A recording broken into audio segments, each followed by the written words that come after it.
sometime around turning 30, I just remember having this moment thinking like, I need to either get really comfortable with the idea of it not happening, or I just need to really actually try to make this happen so I could say that I did everything that I could. So that's why I decided. I was like, I'm gonna go hard and try to break in before I give up. Yeah. Right? Yeah. So I don't have any regrets, basically. Yeah. It's like, well, I tried. Origin Stories with JJK. Jarrett Krosoczka. My name is Jarrett Krosoczka, and I'm here with my friend Mike Curato today. Mike. Yes. It's interesting because, on this podcast, we go into like this deep dive on how people came to be. And you and I have known each other for a while now, a good while. And I remember when your first book was published, but I want to get more into, like, I like to start at the very beginning. I know a little bit about your family life, but could you tell me a little bit about like what was your life like as a kid? Your family set up, what kind of arts or culture did you have around the house? Were comics welcomed? Were they just feared? Yeah. Well, let's see. I was born on a dark and stormy night. On brand. Very on brand. Right from the very beginning.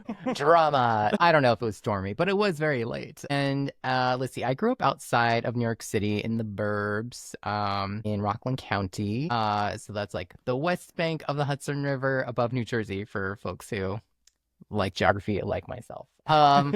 And I'm one of 3 kids, but my sister and brother came later. So it was just me flying solo for seven years, getting spoiled by my grandmother and all that good stuff. And yeah, I loved comics. I got into comics maybe sometime in elementary school. I had a really close friend that was a big collector, and he and his dad would go to like comic book shows. So they invited me to go, and I was like, oh my God, this is so cool. So when I was really little, I loved Batman. Like, I was obsessed with everything Batman. So like the movie, the old school TV show from the 60s, all of that. So I used to collect Batman comics like in the 80s. And then sometime, I guess maybe it was like 6th grade or sometime in middle school, the X-Men animated series came out. Yes. And I was completely obsessed. So I started collecting X-Men comics from that point, and I really went, like, I went deep with it. Like, I started hoarding my money, my lunch money. Like, and I love food, as you well know. I would, like, spend the bare minimum on lunch, save the rest of my pennies, and go to the comic book store and not just buy, like, current issues, but I would buy all the back issues. I would buy these, like, compilation books that would kind of like compile lots of older issues. Yes. And comics were acceptable for a time in my household. And at a certain point, my dad was like, you're spending too much money on comic books, so I was like, so I had to get crafty, right? Because I wasn't brought to the comic book store. So here's what I did, kids. I did take art lessons from a very early age. I started this is an interesting segue, but we'll come back around to comics. So I started maybe 4 years old doing private art lessons, and I went to different places, different teachers over the years. But there's this one place there, I believe they're still open. It's Art and Design Studio of Rockland, and I spent many years there. So I lied to my parents and told them that the new class started at, say, I don't know, 5 o'clock, when actually it started 5:15, because it was just around the corner from the comic shop. It was like maybe like 2 blocks. So I would get dropped off, right? And it was like an upstairs thing. So they'd drop me off. I would like run up the stairs. There was like a little landing before you get to the actual classroom. So I'd stop on the landing. I'd count to like 30, go back down, peek out, make sure coast was clear. And I would just book it to the comic book store, like through the back alley too, so I wouldn't be found out in case they were. Oh my God, it was like my Mission Impossible. That was like that was the baddest thing I did as a kid. And oh my God, I got such a rush out of it. I was like, I'm not supposed to be doing this. And I would go in the comic shop, and I also had like all the new issues, like they would put aside for me, like I was a member. They knew. Yeah, they didn't know that there was anything covert, but they would. you know, they're ready with my stack of the new issues, and then I just like I'd go through to see what like I could afford in, you know, back issues, and then like pay my stuff, book it back to class. And how old were you again? Like when you were doing this espionage? Maybe I was in 8th grade, so maybe 14. Yeah. Yeah. That's amazing. And it's interesting too, because I feel like we're sort of very similar in that, you know, I feel like a lot of my love of comics came from other media at first as well. So that Batman 66, the Batman 89 movie, that X-Men animated series. I mean, that blew my mind when it was released. Like that theme song, I can remember. Yeah. And you and I send each other like X-Men stuff all the time. We're constantly like either sending each other specifically X-Men animated series information. Absolutely. I mean, like God bless all the other iterations. And when you were getting into these X-Men comics, I feel like I'm assuming, was it the original Jim Lee run? Like, is that when you entered into it? Yes. I feel like it was just when he was wrapping up, kind of. Well, yeah. Like was it the gold and blue teams? Yeah. And Andy Kubert, you know, he was doing a lot at that time.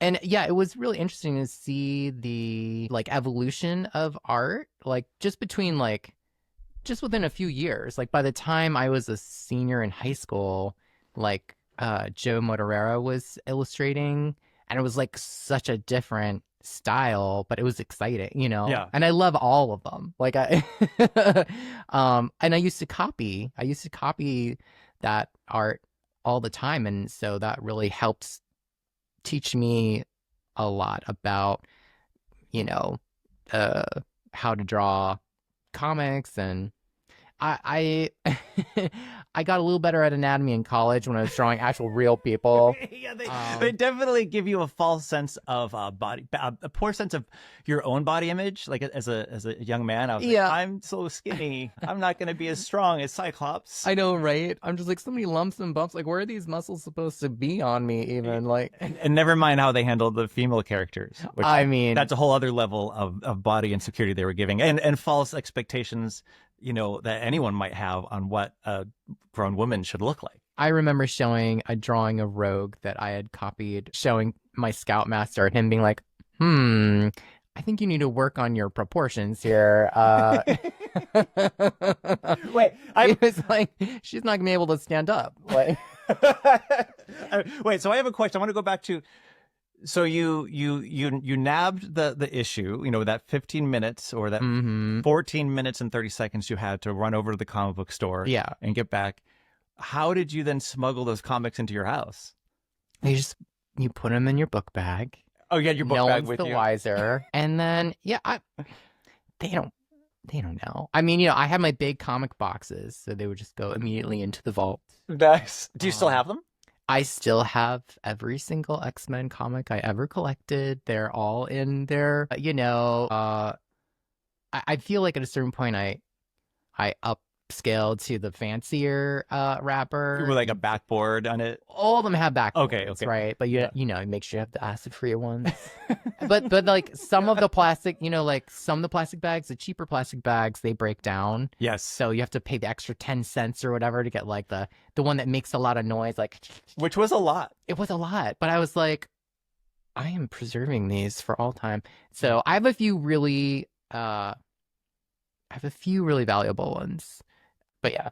But you'll never part with them. I couldn't. Yeah. No, that's impossible. You would. If anything, I just want more of the. I don't know. Yeah. My dream. I mean, I want like first appearance Phoenix, and I'm kicking myself. What is that, like 101? Uncanny 101. I hope that's the right number because I'm gonna get dragged.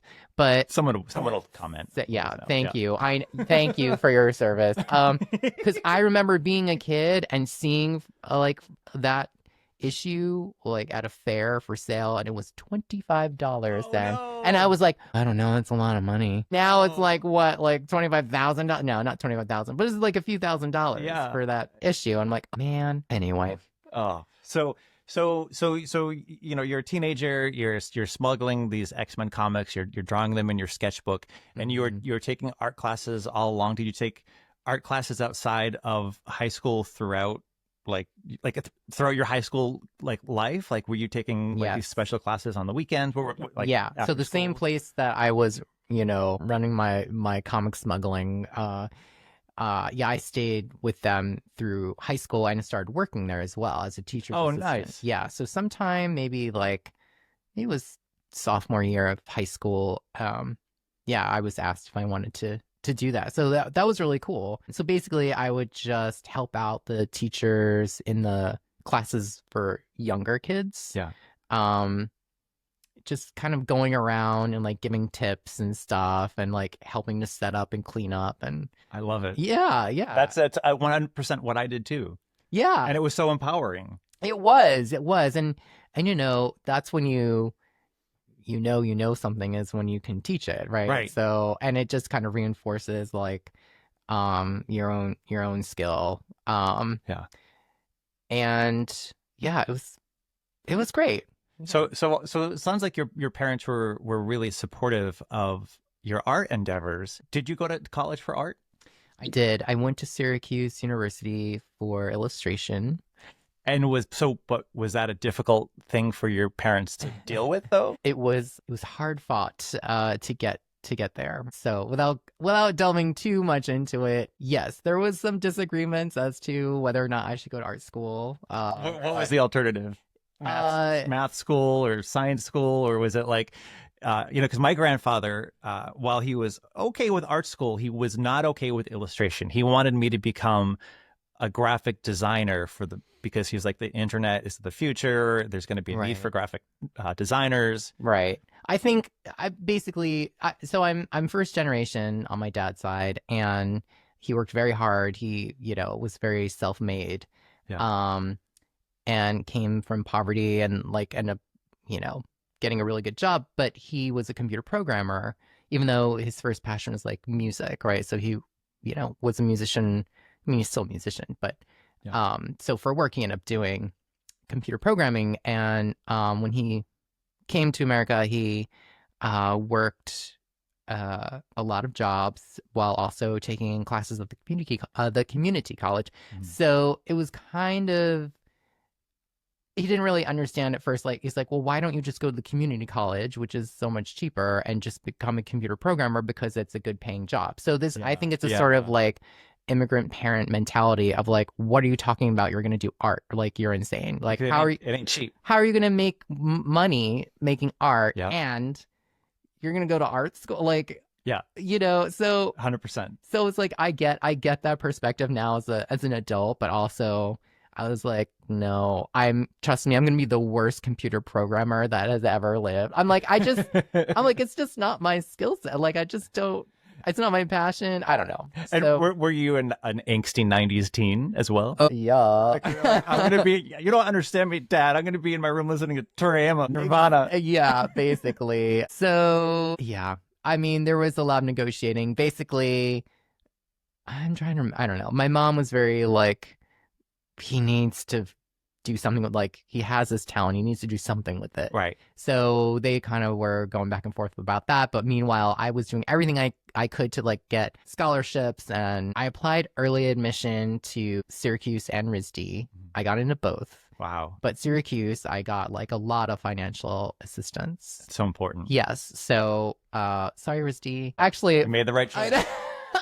Funny story. So I sent in my, I got my acceptance letter and I declined, right? I formally declined. You're like, no one declines us. I mailed it back in, and then it was like 2 weeks or something before RISD orientation, I got a phone call from someone, and she's like, "Hi, I'm with RISD, and like we're very excited to have you, and I wanted to walk you through like orientation." And mind you, this is 1999, folks. Right, so right. So I'm not getting an email or anything. So, and I was like, I'm sorry, is there some mistake? Because I'm not coming. And she's like, what? I'm surprised they would have done that, being that they would not have received a check from your family. And there's that. And I'm like, did someone, I don't know. It was just funny to me because I was like, what? And she's like, wait, what? No, and that's, and higher education, if it's for you, I think it's a great experience. I think it's really important. But to throw yourself into such debt, especially now. I mean, Rhode Island School of Design is notorious for not giving scholarships. Yeah. So you made that was the thing. Right I was like, decision. I couldn't, and it was nowhere near how much it costs now. No. But you never would have been able to convince your dad to say, spend this much money on that. But I even felt like I can't ask him to do that. Right. Like I just, but I was excited about Syracuse because I was also worried, like, oh, if I'm just at an art school, would I lose my mind? Like I wanted to meet different, like people from different backgrounds, and I was like, am I gonna poison the lunch food if I'm around other artists all the time? Like, but it's funny because when I went to Syracuse, like, yeah, there are a ton of different disciplines there. Most of my friends ended up being like the art kids. That's great. And then there were the people who loved us. Like there were a few friends from other disciplines that are like, yeah, what I do is boring, but you all are fun. Yes. Because, I mean, it's a sad fact, but, young artists who are coming up can be really mean to one another. Yeah, like that's kind of what I was worried about. And I wasn't used to, it was funny because growing up, like I was always the artist in the classroom, right? Like no one compared. Humble brag. No, I mean there were other like folks that were good at art, but like that's what I was known for. And then high school, I was like, oh, like I made some friends who were like obviously very talented, and like I remember there's one kid that we became very close because we both loved art, and there was someone else that was maybe like really competitive with me that I was like, oh God. Yeah. So I was like, how would this play out in an all art school setting? But I also wanted to take other classes, like so I was excited to be able to take electives in whatever. Yeah. And so you eventually had graduation day, Syracuse University, proud Curato family. And was the expectation, I guess this too is a part of where I have a lot of holes in my knowledge of your history of, I know when you got your first book published, I knew, about where you were living when you were pitching it and stuff, but what was that adjustment like? For me, my grandparents right away were like, okay, so you going into the office next week because you got a job, and you're like, I'm an artist. Right. I'm going to figure this out somehow. What was your path, and what were expectations of? I'll be working at Illustration Inc. Yes. Yeah. Hey, Bill. Oh, did you get the spreadsheets of the cartoons? My artist TSP report. TSP, TPS. What is it? There's a lot of acronyms. There's that Office Space thing. From the. Whoever commented on what the correct issue number is for first appearance Phoenix can also let us know. TPS report. Anyway, thank you again. Thank you for your service. Okay, so here's what I did. So 3 illustration friends and I, we had this whole idea, like many, that we would just move to New York City after, and super affordable. Whatever. Yep. And then at a certain point, we saw the writing on the wall. And we're like, we cannot afford to live in New York City. We will live in some basement in Queens and take the bus into the city to work some horrible job. Let's go to maybe a different city where we can get our foot in the door maybe a little bit easier. San Francisco was our second choice, also completely unaffordable. Super cheap. Very reasonable. Easy living. And then there was Seattle. So my friend's brother lived in Seattle for many years, and it sounded great. None of us had ever been there. None of us had a job. None of us had a place to live. We bought a van, a 95, 94 Windstar purple with Venetian blue sheen, which we named Grimace. We drove that and my friend's 86 Nissan Sentra across country, broke down in Wyoming, thought I would maybe die there. We had overloaded the van because we put everything, all of our Grimace maker positions. Grimace was, he needed a shake. Yeah. And so we made it to Seattle finally, and it took us several weeks. We lived out of a hotel for like 3 to 4 weeks. Yeah, we were there for like a month. Outside of the city in Factoria, Washington. And we would take the bus in every day because there was no way I was driving that Deathmobile. And we literally were just pounding the pavement, like handing in resumes. Again, like there was no online applications then. You had to like go and fill it out, interview. And it was so funny because I was like, the one thing I won't do is work for Starbucks because, like, I mean, come on, I can't just move to Seattle, work for Starbucks. And I was like, and I decided, I was like, I'm not going to accept anything below $10 an hour, which then, I mean, the minimum wage then was like, I don't know, 6 and change. What year was this? What year did you graduate? This is 2003. Okay. Yeah. So, everyone's like, you're hilarious. But guess the only people who would hire me was Starbucks. So that's what I did. And everything kind of fell into place about 3.5 weeks in. And I was in a panic. And it's the first time I had ever started like accruing credit card debt. Stressful. Like I had a credit card. I used it like twice to buy concert tickets and like paid them off immediately. So now I'm like, oh my God, I have $700 on my credit card, which is like laughable now. Now I'm like, yeah, I know. That's adorable. I would love to only have that much. I know, right? But still, credit card debt starts somewhere. It's scary. I know. Grabs you by the collar and doesn't let go. Yeah. But at a certain point, I was like, should I move back home? You know, like that third week, it was like, but then everything fell into place. We finally found an apartment. We also started lying on, oh gosh, I'm such a liar, on our apartment applications because no one would give us the place. They're like, you don't have a job and you also are kind of houseless right now. Yeah. Is that burning purple van yours? Yeah. So I would put down the address of the hotel. I wouldn't say it's a hotel. It's like, yeah, this is where I live right now. I'm Madeline, not Madeline, Eloise. Yeah. I'm like a Gen X Eloise. Yeah, that's exactly. It was just like the plaza. But it was like a La Quinta Inn or something. Yeah, I believe it was a Homestead Suites. Oh, nice. So we had a kitchenette. Yeah. And so were you at Starbucks, were you utilizing your art skills to make bulletin boards and chalk drawings? I did what I could when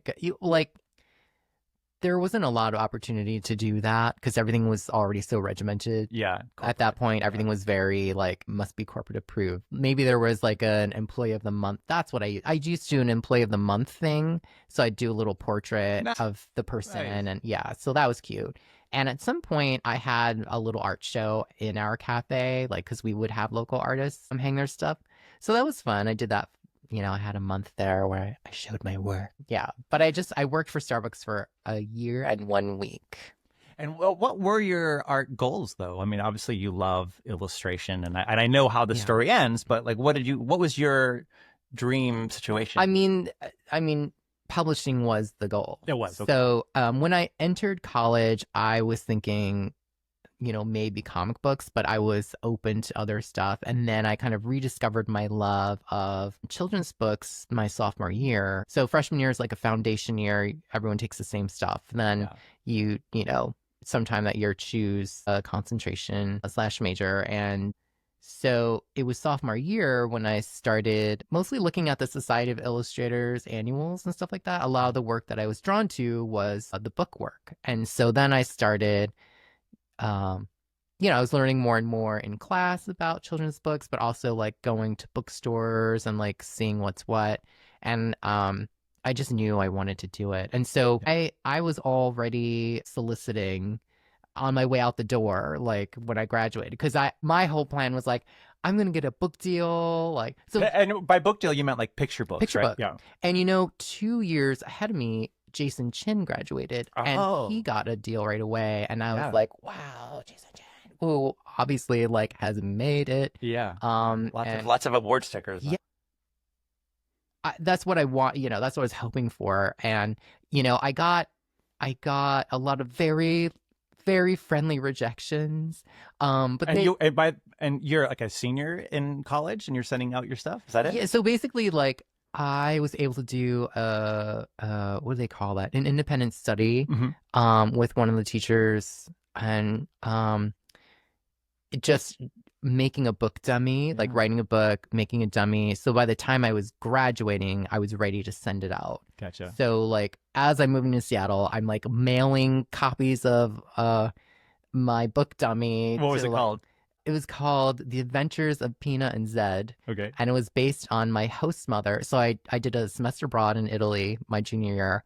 and my host mother, Pina, and her dog, Zedino. Those were the characters in the book. And so it was this story about this, the neighbor's dog chased this cat. Like they were trying to find these missing pets, basically. Okay. And they were going all over Florence. And so you would see all of the, like the touristy, all the touristy spots, following this trail, and like learning some Italian vocabulary.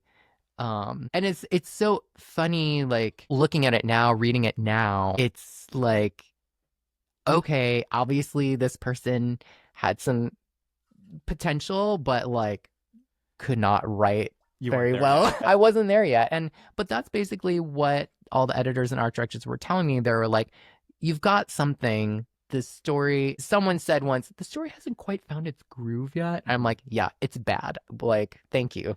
But they saw potential, which is, exactly. And so they were like, don't stop, keep going, keep sending us stuff. And 10 years later, or no, maybe longer than that, years later, I ended up working with one of those people, with Martha Rago. Amazing. And at the time, though, I don't know about you, but and it's, again, this is why I love this, because we have been friends for so long now. I had such a similar path. I'm so afraid I'm going to disappoint my grandparents who had that same mentality of like, this is not a sensible thing to study art, that I started sending stuff just before I graduated. But every rejection, I would be I'd either be pissed or crestfallen, and now when I look at those rejection letters, I'm like, oh, they were referencing something that was in the book. Mm-hmm. That was actually really nice of them to write you back. Yeah. What was your reaction when you got those sort of responses? Did you understand at the time that those were kind and nurturing responses? Like it was mostly disappointment. I guess I saw some hope in that they were obviously being encouraging, but I did feel very defeated because I just didn't have the support system. I didn't have people to turn to, like an editing group, like a writing group or something. I didn't know that something like SCBWI even existed, that I could get more resources, but there was just no one I could turn to be like, I need help. Like I needed feedback, like actual, line notes. And, I did what I could, but I just couldn't. I remember like sending a revision and she was like, yeah, this just still isn't really working. And you thought that was, you're like, that's going to be my chance to get it published. I revised it. Yeah. I don't know. At that point in your life, like when you're out of school, you're very much in survival mode, and it's a very 20s, scary 20s. time. Yeah. And I don't know, I used to cry a lot, and you're working some like horrible service industry job where people, like customers treat you like crap, like you're not a human being. And so, and I had also like just come out.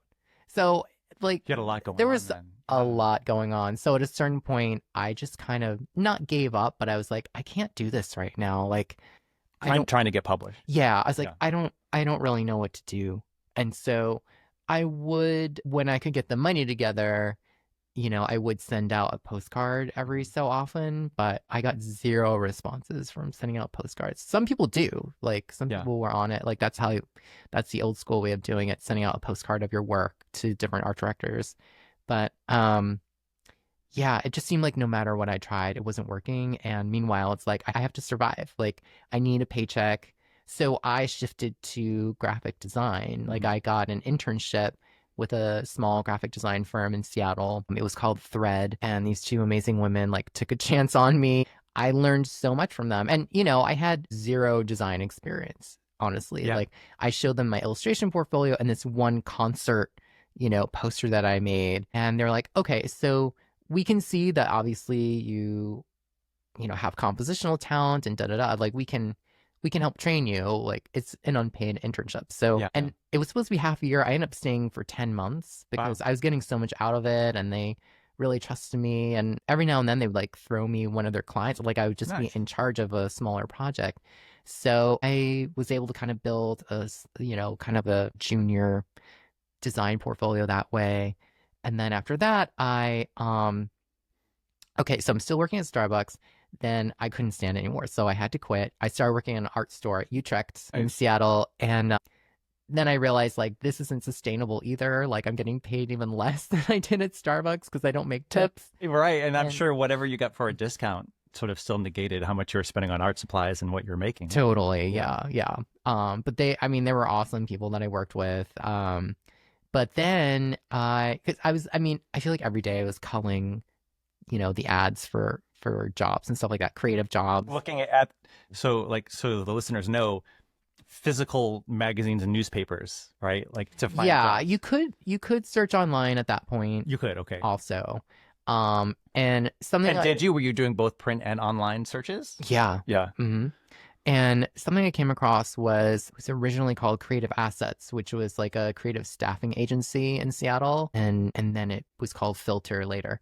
But basically I got an interview to show my portfolio, and they're like, okay, well, you're still kind of green, but sometimes we need help around the office. And I'm like, I will do literally anything as long as I get paid and like you all like consider me for future stuff.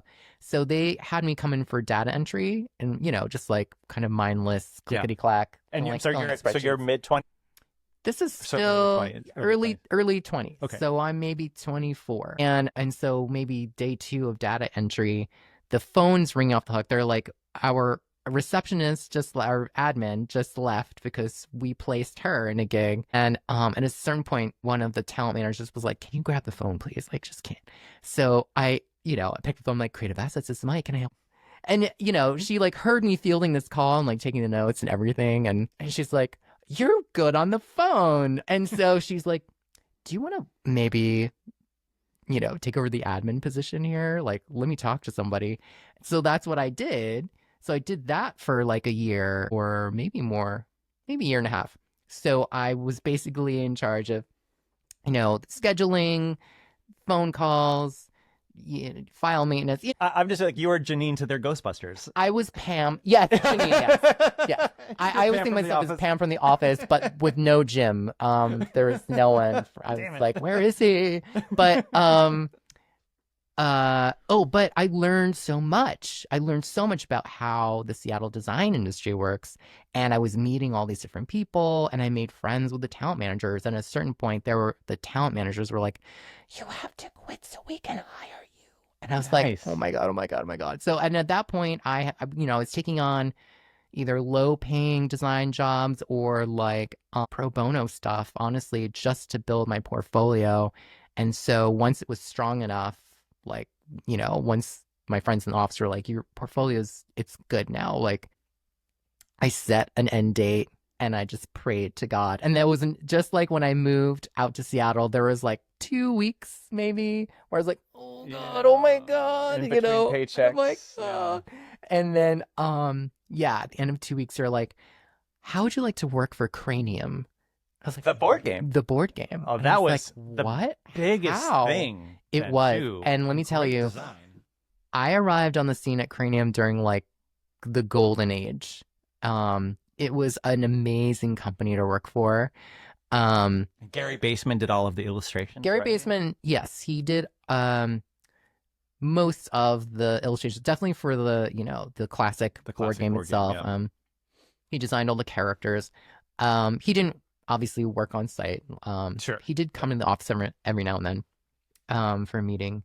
But so I was their prototypist. So I would my job included making drawings like for the team that would kind of brainstorm new games. So I would make drawings that they could show in a deck, like present in meetings. And then I would actually mock up ideas for board games that they would then play test with families. Like they would come in, we'd sit behind a two-way mirror and watch them play with it. Were you wearing lab coats? Just tell me you were wearing lab coats. Yeah. I wish. Yeah. Yes. Nerd glasses. I mean, I already had nerd glasses, but sometimes it was funny because it's more like a psychological. I'm just like, oh, this family, huh? Like I'm gonna use their story for a book later. I'm like, oh, Timmy's gonna turn out fine, I'm sure. But but it was a great place. I still have some very close friends from working there. So I worked there for here's where it gets a little cloudy because I worked there for a little bit and then it was just a contract, right? So when my contract ended, the agency found me another gig at Microsoft. Whoa. So then I was doing like icon design work at Microsoft. So it was like very much a combination of illustration and graphic design. Yeah. For Windows Vista. So as you may recall, those icons, I mean, it was like bells and whistles with more bells and whistles on top of them. Because they could. Because they could. And I got paid to do it. So I was like, look, okay, if this is what you really want. So I did work for them for a while. And just when my contract was about to be renegotiated with Microsoft, my old boss from Cranium got a hold of me. And I was like, oh, I was just about to. And she's like, oh, no, don't sign anything. We want you back. So I ended up going full time at Cranium. Wow. Yeah, it was great. And then, so I was there for a few more years. And then unfortunately, it got bought out by Hasbro. So I got laid off because they only kept like a handful of people. So, you know, everything for a reason, right? Right. Yeah. And so then I was just kind of like freelancing and doing an occasional contract for Microsoft and then a lot of like side gig stuff.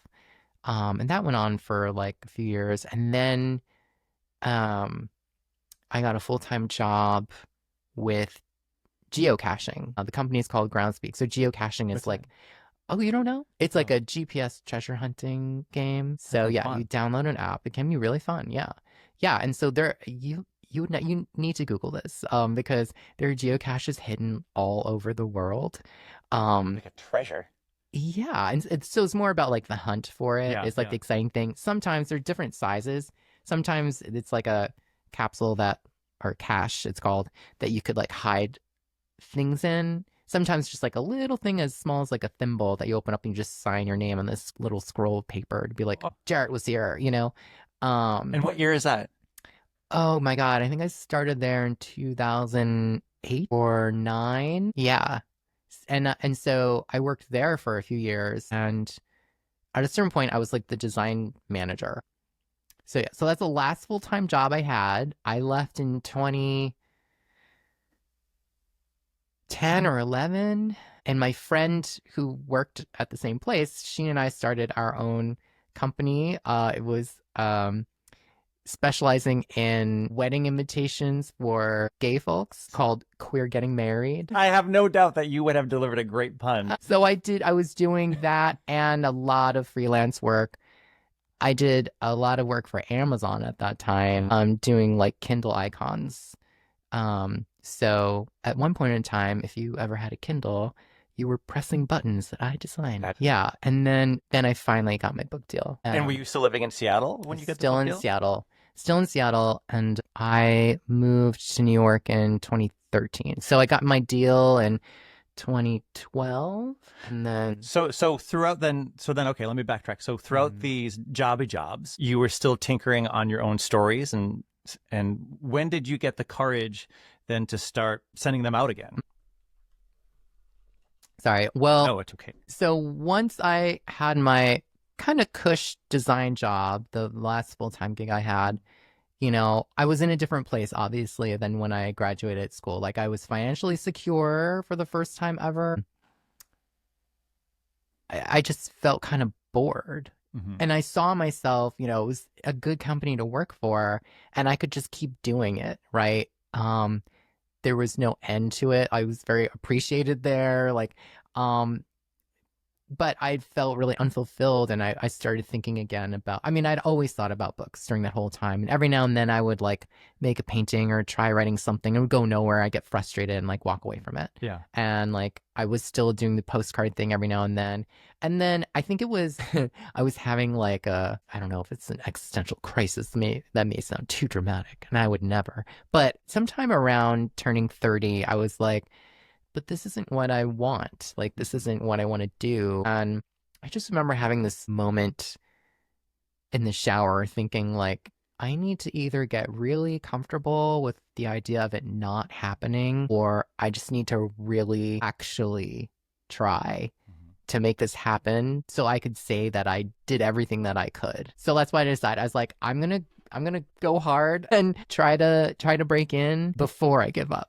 Yeah. Right? Yeah. So I don't have any regrets, basically. Yeah. It's like, well, I tried. So, you know, leaving the company, starting starting that wedding invitation business and going back to freelancing full time was part of the 5-year plan, along with my other friend who had publishing goals, for us to have more flexibility with our schedules so that we could actually build in time to write and time to do the research and time to really try to make connections in publishing.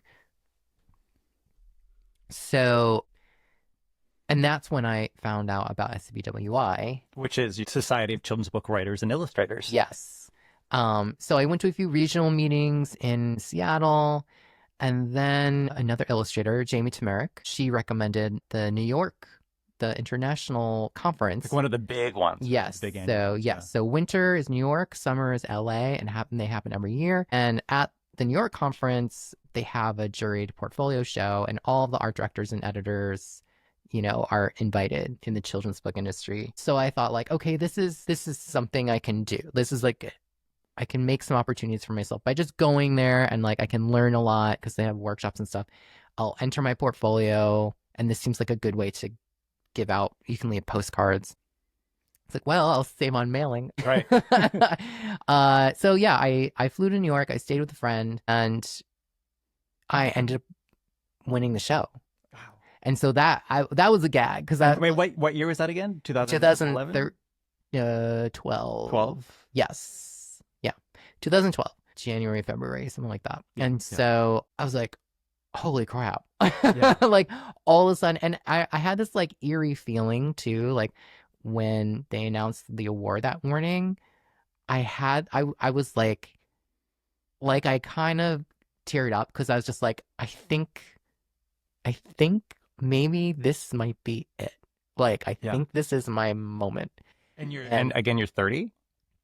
I was, oh God, I have to do math. So like 31. This is your Kelly Clarkson, a moment like this. Yeah. One American So Idol. like, yeah, exactly. SCBWI. Yeah. Confetti comes down. So I was 30. It's like, I don't know, maybe I need to give up. And then 31, I was like, I'm the king of the world. So, but it was, it was like just this moment that like everything came together. Like everything I'd ever like worked towards like just kind of came together, and I was like, okay, I have your attention, so I'm not gonna stop like tap dancing until you give me you give me what I want. But like later that day, just my inbox was filling up with messages from editors and art directors because little Elliot was in the portfolio, and everyone was like, who dat? Like, beautiful. Who's this elephant? What, what's his story? You have a story, right? Yeah, there's definitely a story. There was no story. I always say there's a story. Well, that's how Grace Lynn got her first book contract, Oh, yeah.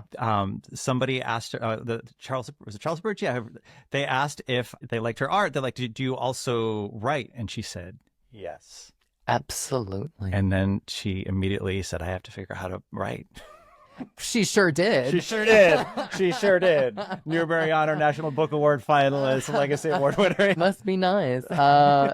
And so that's how you got your first book then. So you had this little elephant, a little cute polka dot elephant in your portfolio. You took a chance on this conference. You took a chance on putting yourself in there after feeling defeated for like almost a decade, right? I mean, for not feeling defeated in general, but like on that one thing that you really wanted. And then somebody wrote you and said, is there a story? And you took a moment and you said, uh-huh. Uh-huh. Yeah. Yes, and. Yes, and. Exactly. Yeah. Yes, and. Yeah.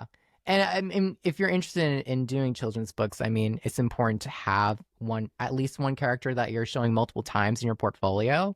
That's something that art directors look for so that you can prove like, I know you know this, Jarrett. No. For the folks at home. But yeah, just that they can see you can consistently draw this character and show it in different scenarios, with different emotions. So I guess I checked that box. But also the character was just really and so my introduction to you was actually ahead of Book Expo America. On Twitter, everybody was posting photos of little Elliot on tote bags. Yes, and that tote bag. That tote bag that made was your the career. It bag of BEA. It was 2014. It was this giant bag. People still use it and like mention it to me. It's like giant tote bag with Little Elliot, and like I helped design it with the, there was a designer at Macmillan that worked on it, and like we kind of collaborated. And they really did such a great job with it, and people went bananas for it. They were giving it away, and it's not an easy get to have your publisher invest that much money in swag. Yeah. Meanwhile, we're all at home like, who's this kid? Who's this kid with his toe? My agent is Brenda Bowen. Who's this? Who's this? I want this boy's name. It's like, who, me? Yeah, my agent was just like, okay, they're really investing in you. Because it wasn't just the tote. It was like, I had a 3-book deal. Right. And they had like this big marketing plan. And she kind of was like, okay, just be realistic. Like, the publishers will say like a pie in the sky marketing plan, and then they'll kind of reduce. Yeah, but then we went in for a meeting with all these people, and they had added to the marketing plan. We walked out there. She's like, okay, they mean business. Like, just yeah. If you can, like, just do everything that they're asking you to, because not everyone gets this. That's right. And I was like, okay. And I did. I was just very open. I'm like, I will go on tour for as long as you want. I will hop on one foot and wave this tote bag around. I don't care. Like, it's so funny. I remember, but just one more thing about the tote bag, just because it's so iconic. At that BEA, and because no one knows who I am, as you said, you're like, who's this kid? And I had like my first book signing ever there, and I'm walking around with the tote bag with another tote bag rolled up and stuck in it. And mind you, like the limit was 1 per person, right? So all these librarians trying to get their hands on one, bookstore folks. And this woman walks up to me and she's like, how did you get 2? I'm like, I'm the author. And she's like, oh. I was like, and this one's for my mom, and she will be really mad if I give it away. She's like, oh my God. It's so funny. Well, then that's when I first met you, though, because I was hosting the gala for the Office of Intellectual Freedom, and you were there. I remember being like, hey, I remember meeting it. We're going to come over here and sit.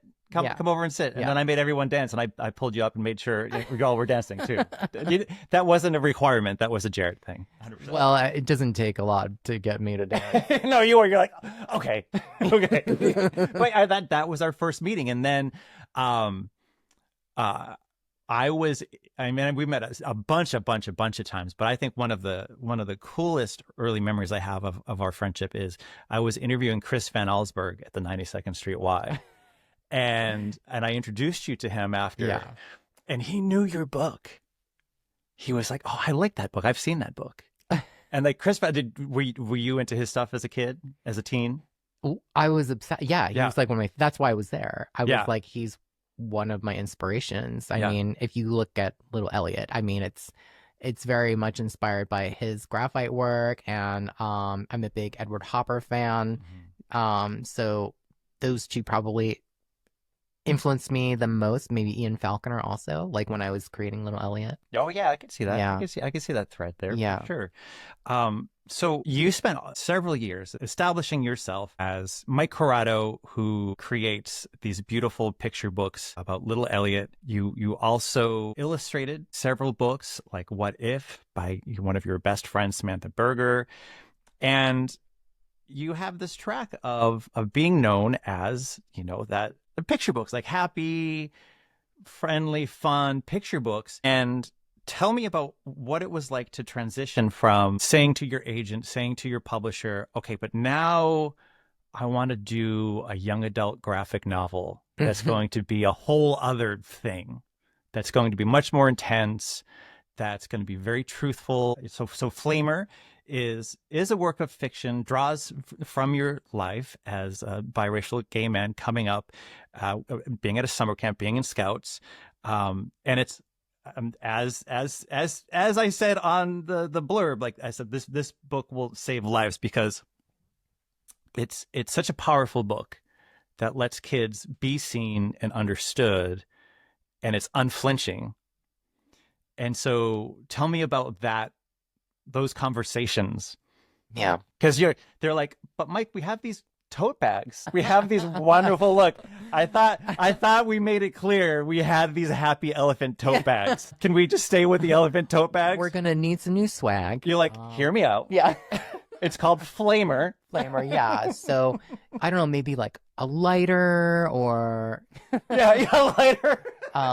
yeah, you know, for kids. No, basically I can't remember when I first had this idea. I was looking back through my journals and, you know, like writing notes and stuff, and I think I first had the idea for Flamer. I was still living in Seattle, so it had to have been right around the time that I was selling Little Elliot. So I it's always still wanted to make comics, right? I Yeah. still wanted to make a graphic novel someday. And they were just kind of like notes. And then maybe I wrote a few pages of memories. And it was just kind of back burner stuff for like no pun few years. intended. I didn't, but wow, I'm so funny and I didn't even know it. So basically, at a certain point, I was like, I need to get into graphic novels. Like, this has been a dream as well. And, you know, I shared the idea with my agent and she was like, I love this. You know, we need these books. Yes. So just write it, you know? And I was the one actually that was like asking her, I'm like, I don't know, can I write about this? Can I write about that? And she said, just write it. Just don't worry about, do not self-censor, do not edit yourself as you're writing, just write it. And she's like, and then share it with me. I mean, we can always cut things down, right? We can always edit, but just let yourself go. And I did. And I was so nervous. I mean, you know, there are things in the book that like make me squirm that I'm just like, oh God, but I know it's true, right? I'm like, this is real experience. This is what people go through sometimes. And just thinking about a book like that I wish I had when I was 14 and really struggling.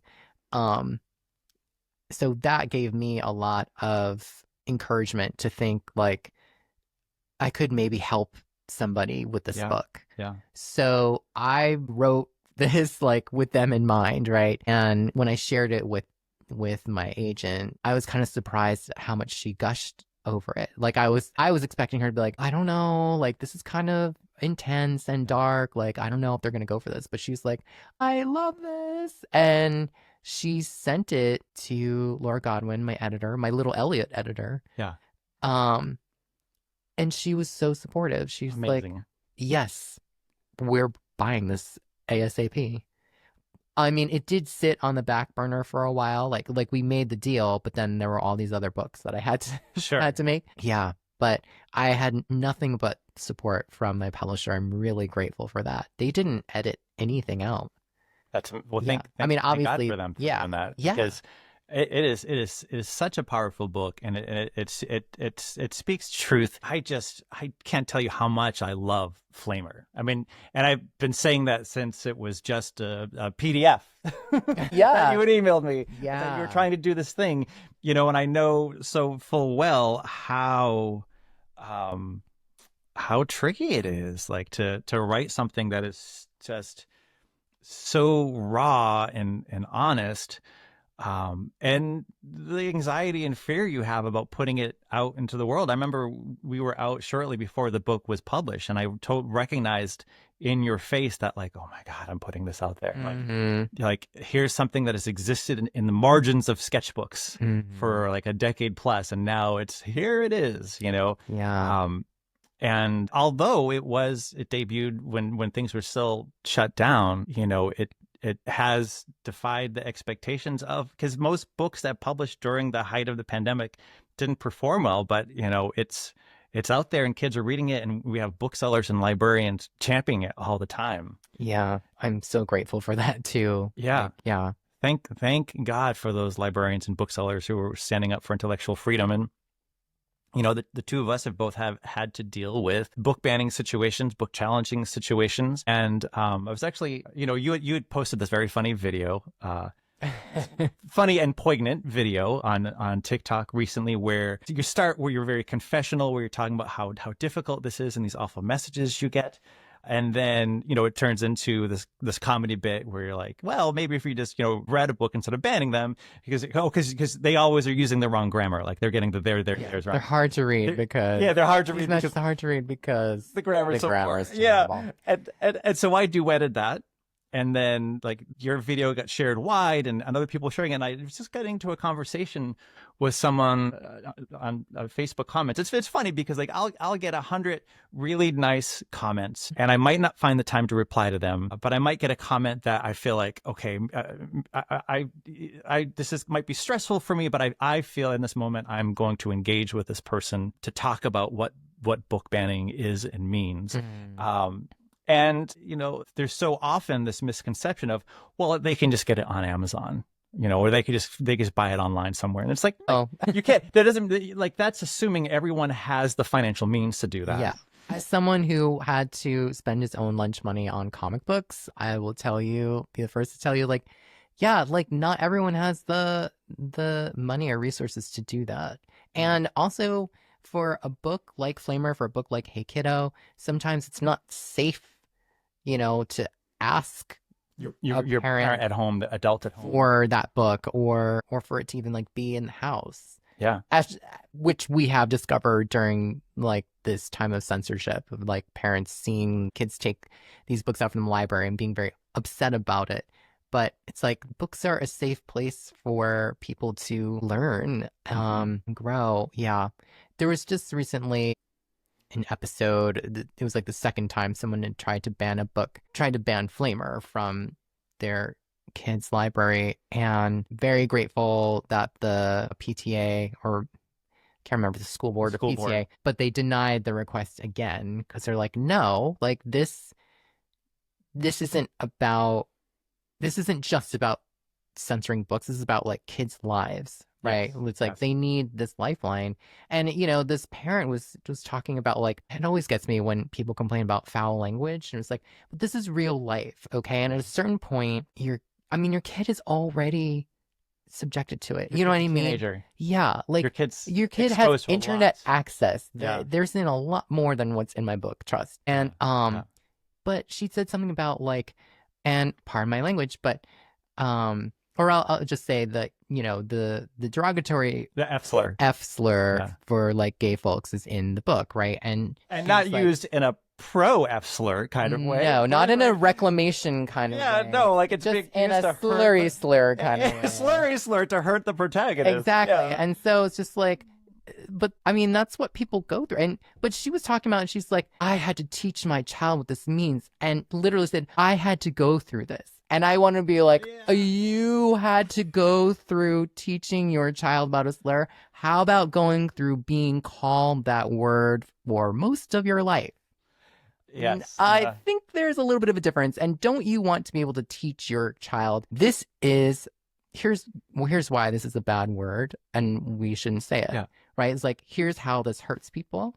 Because, if you're not having these conversations with your child, and I'm not a parent, but I am, as someone who's been called the F slur, like, what if some of those kids like had, talked to their parents and like they'd explain like why it's so awful. Maybe I wouldn't have been called it so much. Yeah, right, yeah. But my other guess is that some of those kids heard that word from their parents and used it a lot on me. But anyway, that's true. Yeah, also possible. And I'm wearing my Silence Equals Death hat today, which is a slogan from the 90s that the gay community organizers ACT UP came up with when basically they were fighting for people's lives, like during the AIDS epidemic.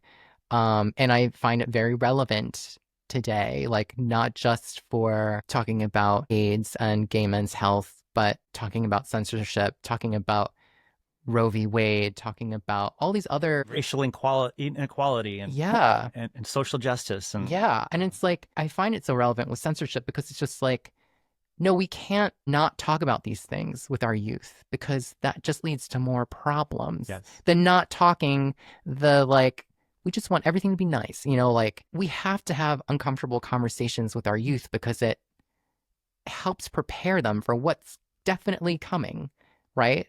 uncomfortable truths. Yes, yeah. And I mean, there were a lot of things that I didn't get heads up about as a kid, and then when I did run into it, I didn't know how to handle it, right? So I don't know, folks. Amen. Yeah. Amen to that. I will say, I watched that same news segment, and what I found so astounding is when that mother was at the school board, and instead of saying, she's like, my son came home and I had to teach him instead of saying like the F slur or this, like she said the actual word of the F slur, and you're like, dude, like, do you not understand there's a difference between like using in the context of a narrative story than in a formal setting? Like, did you not get it? Clearly you didn't, because you didn't read the book. You just saw that one word. Right. And I think too, I mean, there's a couple of things. One, it's an election year. So I'll be curious to see if we're going to be dealing with book bans during the next election cycle, although I guess we're in a permanent election cycle now. Jeez. But with graphic novels, you don't have to read them. You just have to open up one page and be like, I don't like that one thing, because it's a lot easier to find. There's something about visual imagery in a book, because that gets people all up in arms, right? Because there is a ton of content on Netflix, Hulu, like there's tons of like things that we watch on TV, and no one's trying to like pull movies off of the internet. You know what I mean? No one's trying to do that.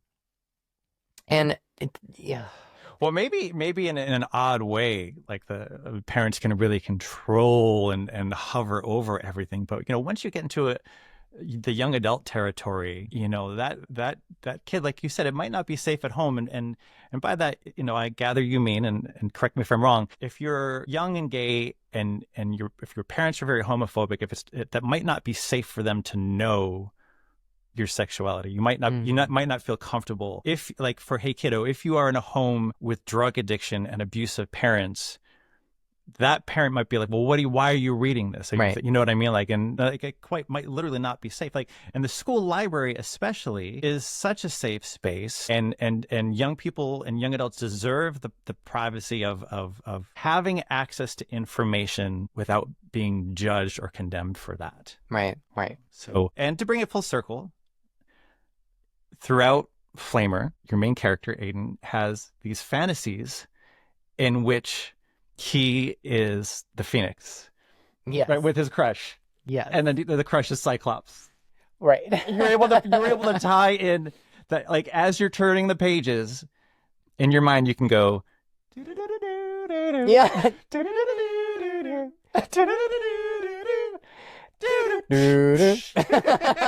Well, Mike Curato, I just love you and adore you, and I'm thankful for your friendship. I'm thankful for your words and your pictures and the light you bring to this world through Flamer and Little Elliot and all that you do. Oh, thanks, Jarrett. I love you too, and all of your work. Thanks for what you're doing.